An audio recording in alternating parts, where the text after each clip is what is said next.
struktur baja saku. Ini nanti apa yang kita bahas yaitu adalah yang pertama adalah komponen struktur untuk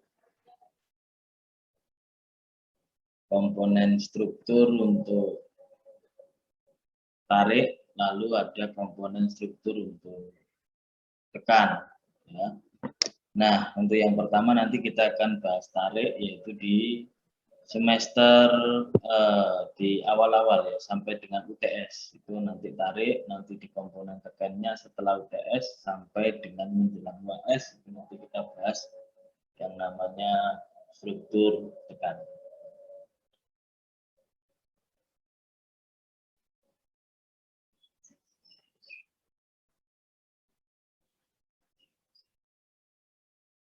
Oke, saya lanjut.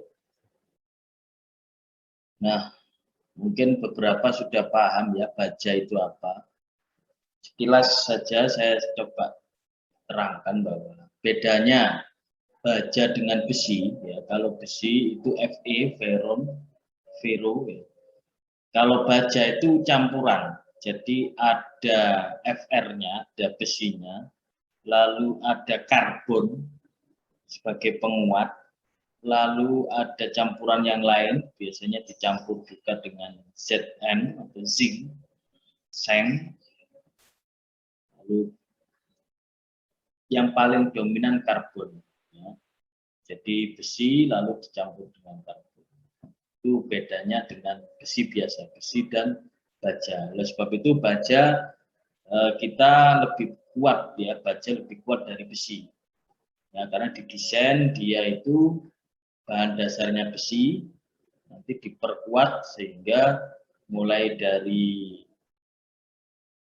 kekakuannya itu ditingkatkan ya, sehingga dia melebihi dari besi biasa, itu disebut dengan baja. Nah, didasarkan atas sifat material baja yang dapat menahan tegangan tarik maupun tekan. Jadi baja ini bisa tarik, bisa tekan, mampu dia. Bahkan juga bisa menahan momen.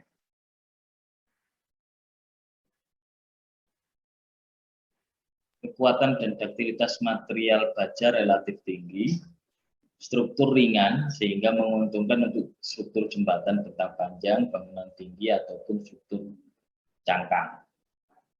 Jadi dibandingkan dengan beton, ya jauh lebih ringan baja dengan dimensi yang sama. Misalkan beton 30-60 ya, balok 30 cm kali 60 cm dengan baja yang ukurannya juga tinggi 60 cm, itu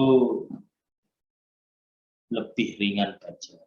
Itulah salah satu keunggulan dari baja. Selanjutnya yaitu waktu pengerjaan relatif singkat. Ini jelas ya. Karena baja itu sudah cetakan pabrik. Kita beli sudah cetakan pabrik. Tinggal nanti di erection, kita rangkai, ada yang bilas, ada yang dibaut. Nah, bedanya dengan beton, kalau beton kita ngecor, nanti tunggu waktu sampai dengan cor-coran itu atau beton tersebut mampu menahan beban atau beton tersebut sudah mencapai dengan K atau mutu yang direncanakan. Jadi ada waktunya beton. Mulai dari 7 hari, 14, 21 sampai 28, bahkan sampai 1 bulan. Tapi kalau baja, karena kita belinya sudah jadi, ya sudah cetakan pabrik, sehingga ini lebih singkat pengerjaannya, karena sudah tidak menunggu setting uptime-nya dia.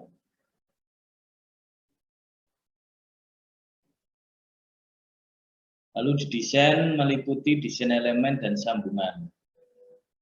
Lalu ada kelangsingan elemen harus diperhitungkan untuk menghindari hilangnya kekuatan akibat tekuk. Nah, ini ada beberapa kategori. Yang pertama struktur rangka dengan elemen-elemen tarik, tekan, dan lentur. Ada struktur cangkang. Cangkang ini seperti plat ya, yang sangat tipis ya. Cangkang itu artinya seperti plat yang sangat tipis sekali. Struktur cangkang ini biasanya dipakai atau digunakan pada pesawat terbang. Ya, jadi Anda kalau mau belajar lebih mendalam terkait dengan baja, itu nantinya bisa sampai mendesain pesawat terbang, bisa. Karena bahan dasarnya mereka semua juga dari baja, aluminium, dengan konsep cangkang. Sehingga pesawat terbang itu bisa ringan, desain sedemikian rupa, sehingga dia ringan, sehingga memudahkan dia untuk terbang. Lalu struktur tipe suspensi atau elemen tarik dominan. Ini nantinya kalau suspensi ada nanti di jembatan yang disebut dengan suspension bridge. Nanti Anda di semester selanjutnya nanti akan dapat mata kuliah struktur jembatan. Nanti di situ Anda akan mengenal beberapa macam dari tipe-tipe jembatan. Nah, perencanaan dengan LRFD atau Load and Resistance Factor Design. Saya perlu cerita di sini biar jelas, atau paling tidak Anda punya gambaran. Sebelum tahun 1992, sebelum tahun 1992 itu di Indonesia masih menggunakan tipe ASD, jadi perencanaan dengan ASD, Allowable Strength Design. Setelah 92, berbagai macam penelitian dan dikembangkan baik di dalam dan di luar negeri, maka muncul konsep yang disebut LRFD, yaitu pengembangan dari sistem ASD, Allowable Strength Design, itu Load and Resistance Factor Design. Bedanya apa Pak? Beda sekali, beda jauh. Karena kalau untuk yang LRFD ini lebih mengutamakan pada memaksimalkan kapasitas dari suatu struktur baja. Sebelumnya saya ingin menyampaikan yang pertama, Anda harus sudah punya SNI baja. Kalau mau belajar baja, struktur baja, Indonesia sudah merancang SNI-nya. Ya, silakan Anda mau download, boleh, silakan. SNI baja, struktur baja yang terbaru sudah di 2018-2019 sudah ada. Ya, yang terbaru. Jadi SNI itu terus diperbarui. Jadi mulai tahun 1945 sampai sekarang itu diperbarui terus SNI sampai dengan yang sekarang ini adalah 2019. Jadi silakan Anda download atau Anda cetak. Kalau saya cetak. Kenapa? Karena kalau di download pasti tidak belajar. Kalau dicetak pun itu aja kita jarang belajar. Jadi kita harus punya panduan. SNI itu apa sih Pak?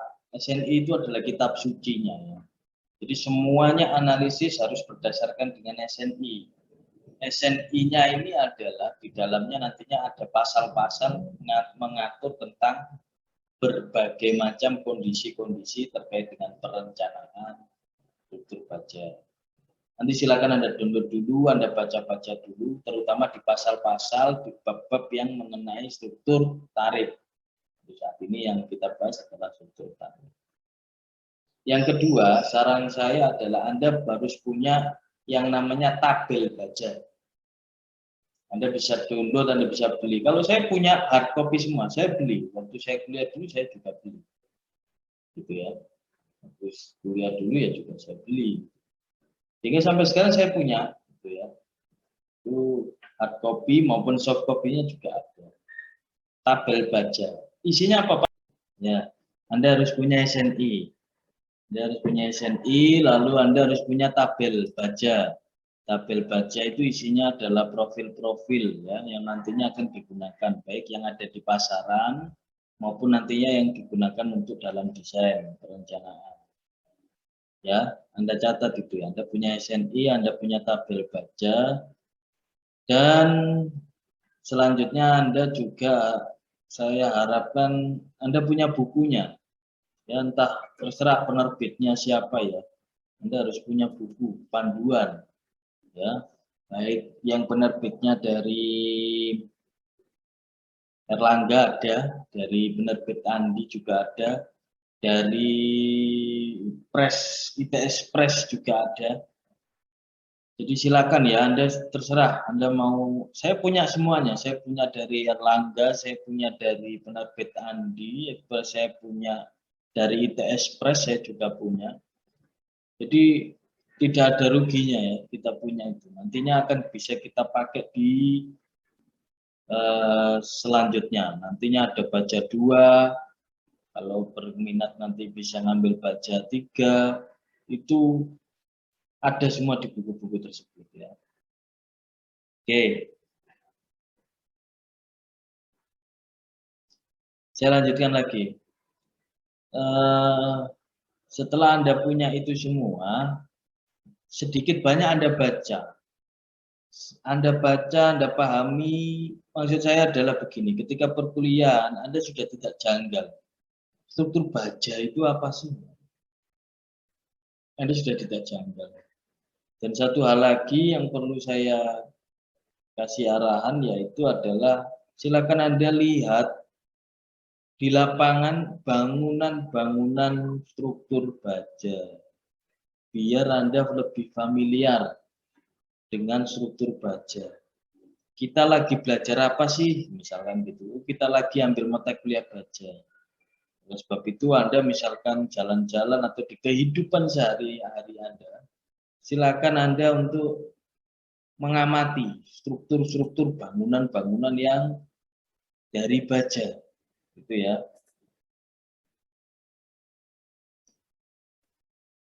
Anda silakan itu diamati sehingga apa yang terjadi? Yang terjadi adalah Anda lebih familiar.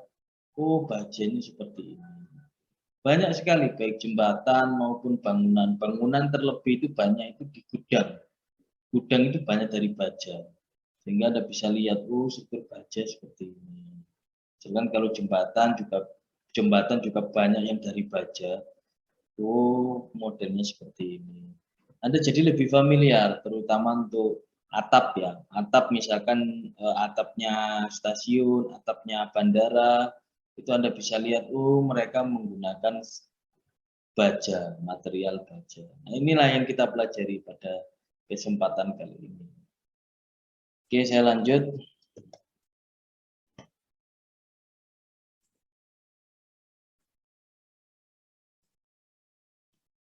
Ini salah satu bangunan baja ya. Jembatan.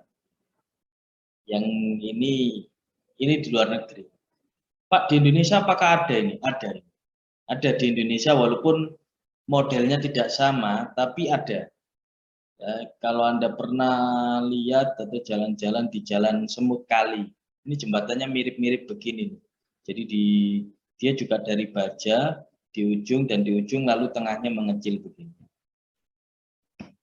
Gambarnya jelas ya?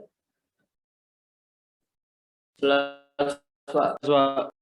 Suaranya juga jelas. Nanti Anda ingatkan ya, karena saya tidak tahu ini di sana atau yang peserta ini mendengar dengan jelas atau tidak, melihat gambarnya dengan jelas atau tidak, saya tidak paham.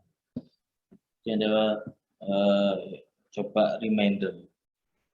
Ini salah satu contoh bangunan baja. Di Indonesia banyak. Saya sudah mengamati ini, ada di Jalan Semut Kali. Semut Kali itu belakangnya Stasiun Semut atau Surabaya Kota. Itu ada jembatan sungai yang model begini. Bagus sekali juga. Masih berfungsi Pak, masih berfungsi sampai sekarang. Kalau ini ada di Amerika ya. Nah, ini yang disebut dengan suspension bridge. Nah, ini nanti Anda kalau ngambil mata kuliah struktur jembatan nanti Anda akan lebih mendalam terkait mengenal lebih jauh ya, struktur jembatan. Ini baja. Ini ada di Amerika. Dan ini menjadi ikon sehingga sampai sekarang juga ikon-ikon Amerika juga menggunakan ini. Nah, ini ada yang tipe cantilever. Anda bisa lihat di situ ada kereta api yang lewat.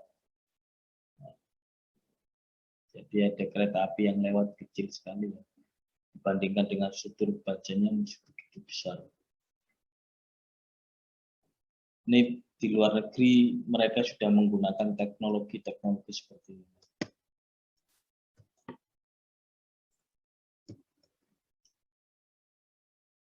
Ini juga baja, jadi yang fenomenal, bahkan disebut sebagai keajaiban dunia ya.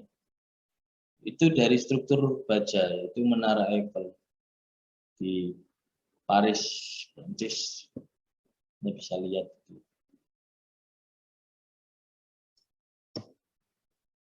Nah, ini gedung-gedung tinggi pencakar langit yang ada di Amerika, juga ada yang baja.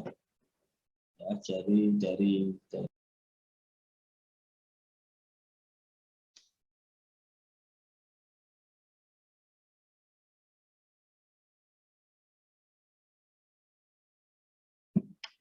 sudah terlihat gambarnya jelas dan suara saya? Sudah, Jelas, Pak. Pak. Tadi terputus lagi ya. Saya nggak ngerti ya, ini Telkomsel kenapa begini? Saya pakai Telkomsel. Ini lagi susah ini. Koneksinya kok terus terputus terus. Nah, saya lanjutkan Hujan, Pak. ya. Oh, di sana hujan, di sini enggak saya di tempat saya. Saya lanjutkan ya. Ini di luar negeri, terutama di Amerika, itu banyak menggunakan material baja. Nah, di Indonesia yang paling populer memang hanya sebagai gudang. Ya. Dan beberapa kalau Anda melihat ya, atau mengamati di kehidupan sehari-hari, misalkan Anda di stasiun kereta api, itu, atapnya juga dari baja dan bangunannya mereka dari dominan baja. Itu peninggalan-peninggalan Belanda, jembatan-jembatan kereta api dari baja, peninggalan-peninggalan Belanda itu kan bisa kita lihat sampai sekarang dan masih berfungsi dan masih tegak berdiri. Beberapa sudah umurnya ratusan tahun, ya, bahkan dibangun di tahun 1800-an, berarti ya sudah lebih dari 100 tahun dan masih digunakan sampai sekarang. Ya. Jadi struktur baja itu apabila dirawat dengan baik ya akan apa namanya akan bisa tahan lama. Lalu kenapa Pak bangunan peninggalan Belanda kok lebih awet? Ya, mungkin Anda bertanya-tanya kenapa bangunan Belanda lebih awet, peninggalan-peninggalan baik bangunan rumah, gedung, jembatan dan sebagainya. Jawabannya sederhana. Yang pertama adalah materialnya adalah material pilihan. Jadi beda jauh ya material yang digunakan sekarang ini, yang dijual di pabrikan, dengan material baja yang digunakan pada waktu itu, pada zaman itu. Jelas lebih bagus yang pada zaman Belanda itu. Karena mereka tidak beli, karena mereka menjajah sehingga mereka explore aja itu baja itu tanpa harus memikirkan nanti habis berapa dan lain sebagainya, beli mahal dan lain sebagainya. Jadi mereka pilih yang kualitas baja yang terbaik, yang tidak mudah keropos, tidak mudah korosi, ya, yang tahan terhadap cuaca. Lalu yang kedua mereka desain sekuat mungkin sehingga bangunan tersebut mampu bertahan sampai ratusan tahun. Perlu diingat bahwa pada perkembangannya struktur baja di Indonesia, Anda kalau sudah baca semua itu SNI baja, ya SNI struktur baja di Indonesia, perencanaan struktur baja di Indonesia, itu mereka mensyaratkan untuk bangunan itu adalah umurnya 50 tahun, baik beton maupun baja. Jadi artinya apa? Artinya kalau kita sesuai dengan SNI saja, mendesain, menghitung strukturnya sesuai dengan SNI Indonesia ya, SNI standarnya Indonesia baja, itu sudah direncanakan bahwa bangunan yang kita rencanakan ini akan mampu sampai dengan umur 50 tahun.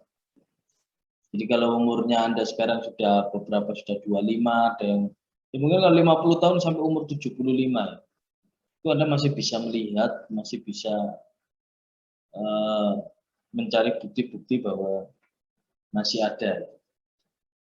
Tapi Pak, yang sering kita jumpai itu bangunan-bangunan baja ternyata yang baru-baru ya, yang dari buatan orang Indonesia asli, yang dibangun oleh Indonesia asli, tidak sekuat dengan bangunan Belanda, ya memang begitu. Yang sudah saya terangkan di awal tadi, bedanya itu, yang pertama material, pilihan, yang kedua adalah upah ya, upah yang ujung-ujungnya nanti juga duit. Waktu dulu ya kerja paksa, sehingga Belanda nggak mikir untuk memberikan upah. Kalau sekarang kan nggak begitu. Sekarang ya tukang misalkan sehari 200.000 ya tukang baja, terus helpernya minta sekian, itu mulai kerja jam sekian, nanti jam sekian istirahat, jam sekian kerja lagi, jam sekian sudah pulang. Kalau dulu ya kayak kerja paksa begitu, sehingga mereka tidak mikirin harus keluar duit buat tenaganya, upahnya, mereka juga Belanda itu nggak mikirin untuk materialnya, jadi cari material yang terbaik, dan untuk dimensi juga tidak dikecil-kecilkan. Jadi misalkan bajanya ukuran 30 cm, ya mereka pasang 30 cm. Bahkan kalau mereka bisa 35 cm dipasang. Dengan tujuan supaya lebih awet. Kalau di Indonesia sekarang beda lagi konsepnya. Sudah ada anggaran sekian, lalu dibangun, lalu kontraktor karena butuh untung, akhirnya ya beberapa dikecilkan atau dikurangi volumenya atau bagaimana, nanti disubkan lagi, subnya lagi mencari keuntungan juga, disubkan lagi, ya sudah, itu tinggal ya bangunan apa adanya gitu. Itu yang membedakan. Kenapa bangunan di Indonesia ini kok tidak sama atau tidak sekuat bangunan-bangunan dibangun pada orang-orang luar, Belanda, Prancis, itu. Sehingga Anda tidak perlu dom ini biasanya untuk gelanggang olahraga, juga dari baja. Lalu ada lagi, ini yang lagi dikembangkan saat ini, yaitu dengan pipa ya, pipa tapi isinya nanti menjadi jalur transportasi. Ya, jadi jalur transportasi di mana di dalam ada kapsul, ada orang di situ. Ini juga walaupun bukan teknologi ini, misalkan dari pipa PDAM saja, ini juga sudah dari baja.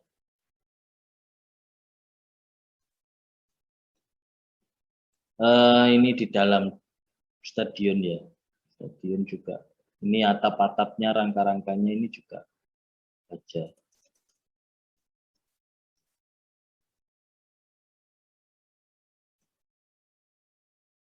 Nah, ini yang umum di Indonesia, yaitu struktur baja bangunan sebagai industri. Ya, sebagai industri, kenapa sangat umum? Karena banyak digunakan di Indonesia. Gudang-gudang itu menggunakan struktur baja. Baik yang menggunakan frame, jadi yang sebelah sini kiri ini adalah frame ya. Ini adalah frame. Yang sebelah kanan ini adalah pakai rangka. Ya, begitu. Jadi banyak sekali ya di Indonesia itu dengan metode ini. Terutama yang pakai frame. Ada kolom, ada rafter atau kuda-kuda. Ini bangunannya banyak sekali. Lalu dibuatlah sebuah grafik ya, yang ke arah X itu adalah span atau bentangan, satuannya meter. Kalau yang ke arah Y, yang ke atas, ini adalah mass atau unit area atau berat kilogram per meter persegi. Ternyata yang lebih ringan itu adalah menggunakan jelas tas truss itu rangkai. Nah ini, jadi sampai bentang 30 pun dia masih di angka sekitar 20 kg. Jadi truss ini atau ring truss itu lebih hemat. Walaupun pengerjaannya lebih rumit, lebih susah, lebih lama karena harus merangkai ya. Truss ini merangkai. Harus dipotongin, diukurin satu-satu, lalu disambung. Joinnya bisa pakai las, bisa pakai baut, sehingga lama. Tapi kalau frame ini tinggal erection tiang, tinggal erection untuk rafter sudah.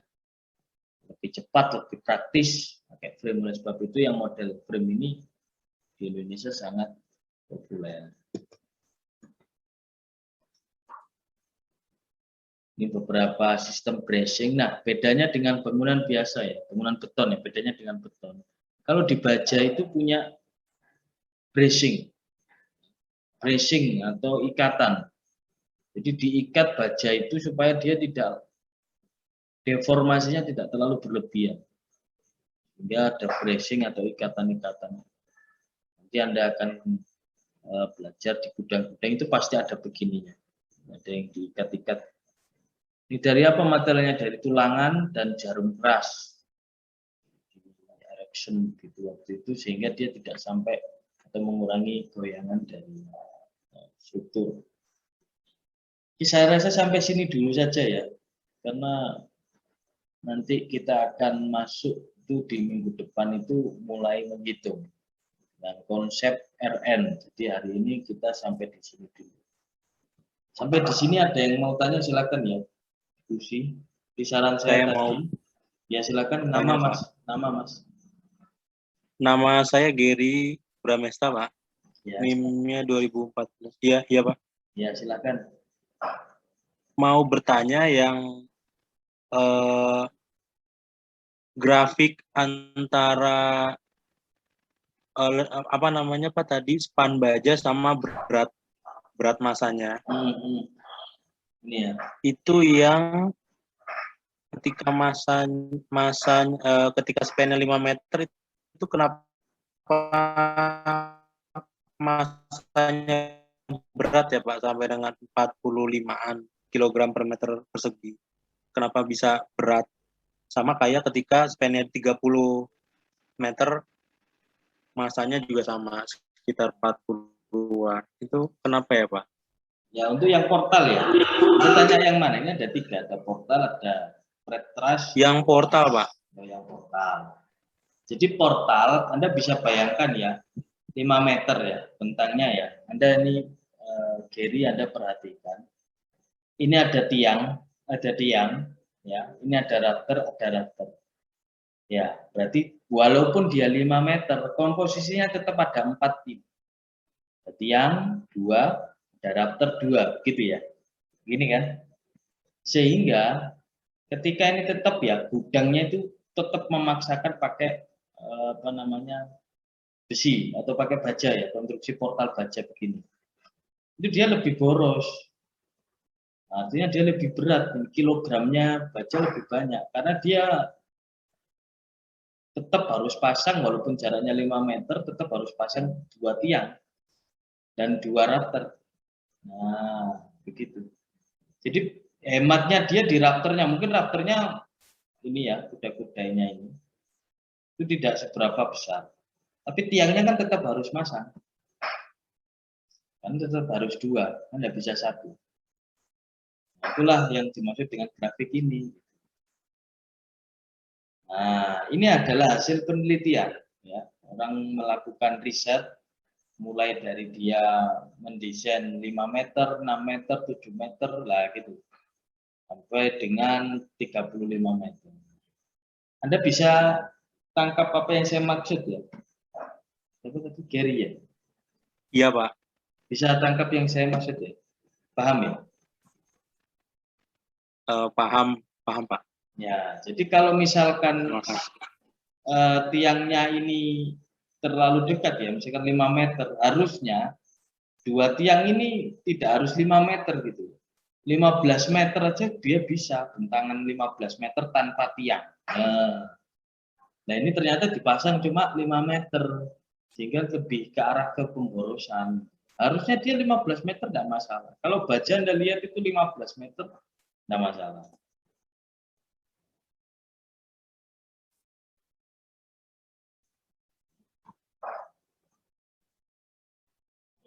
Oke, nggak apa-apa, silakan ada yang lain tanya.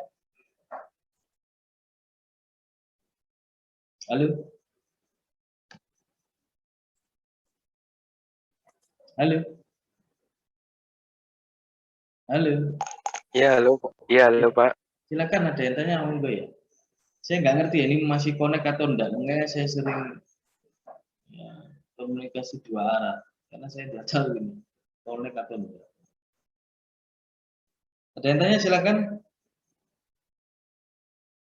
Jadi itu ya, Anda bawa Anda saya harapkan punya buku ya. Buku Saya mau tanya Pak. Ya, silakan.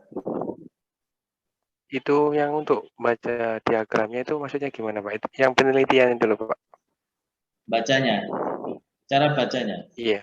Jadi kalau yang Iya, Pak. bentangan ini ya, yang X, Anda bacanya X baru Y dulu ya. Baru X dulu baru Y.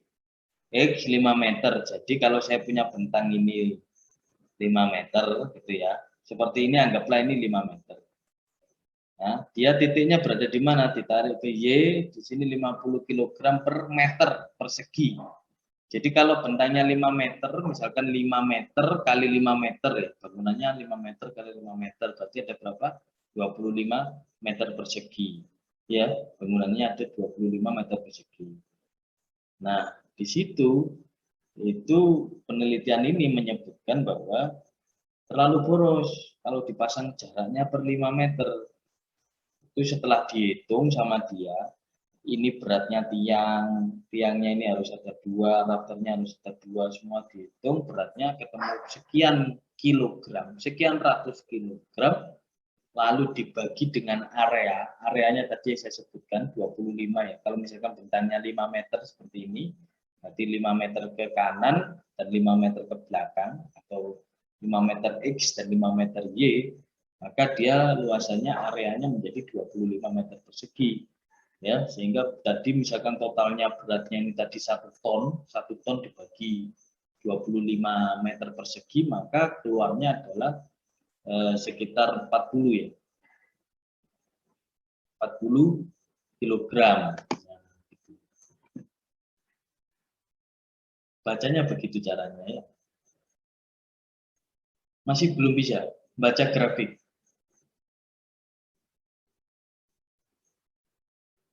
Halo. Halo. Tadi putus-putus Pak, jadi kurang paham. Jadi bacanya dari X dan ke Y. Ya yang enggak paham di mananya saja lah. Ini kan cuma membaca grafik toh Mas.